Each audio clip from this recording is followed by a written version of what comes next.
Isang lalaki ang namatay habang isa naman ang sugatan matapos na pagsasaksakin ng isang babae sa Dipolog City, Zamboanga del Norte. Ang insidente na hulikam. Narito ang report ni Krisa Dapita ng GMA Regional TV 1 Mindanao.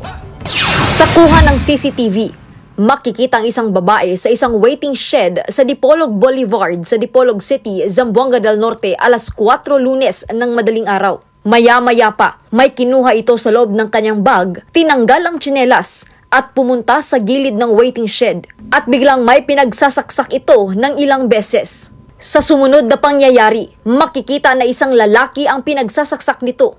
Sinubukan pang tumakbo ng lalaki pero pinigilan ito ng babae hanggang sa naagaw ng lalaki ang ginamit ng babae sa pananaksak at doon na ito tumakbo palayo. Habang ang babae naman umalis sa lugar na tila walang nangyari. Ayon sa pulisya, natutulog ang biktima na kinilalang si Jemart Gumamot, 24 anyos. May hinihintay daw ang biktima nang mangyari ang pananaksak. Binawian rin ng buhay ang biktima kalaunan. The spot talaga. Nakahiga lang talaga, ma'am. As in, natutulog lang. Nilapitan niya, tiningnan niya, dinalikan niya, and then pinagsasaksak na niya.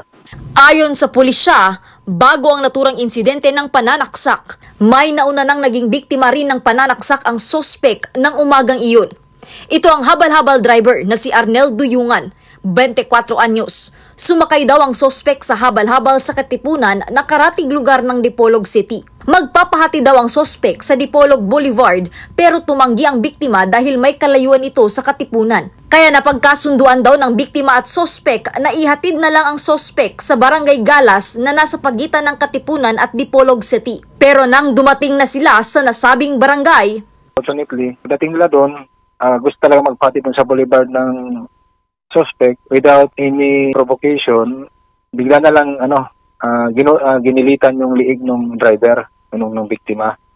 Hanggang sa natumba sila sa motor, pinagsasaksak pa siya. Isinugod agad sa ospital ang biktima at nasa mabuting kalagayan na ngayon. Nakuhanan ng CCTV footage ang suspect sa lugar at kinumpirma ito ng biktimang habal-habal driver. Kinilala ang suspect na si alias Daday, 45 taong gulang. Nahuli si alias Daday sa mismong bahay nito sa Barangay Tanayan, Rojas, Zamboanga del Norte. Doon sa area mismo kung saan namin siya nahuli. May mga na-interview kami doon ng mga sibilyan. Din ang sabi niya, sinusumpong daw. Minsan daw, naglalakad doon ng hubad. Although hindi natin yan ma-confirm until sa time na merong professional psychiatrist or na mag-confirm. Nasa kustodiya na ng Dipolog City Police Station ng sospek na mahaharap sa kasong murder at frustrated murder. Samantala, siniguro ng kapulisan na mas hihigpitan pa nila ang seguridad sa boulevard sa Dipolog City. Mula sa GMA Regional TV 1 Mindanao, Krisa Dapitan, nagbabalita para sa GMA Integrated News.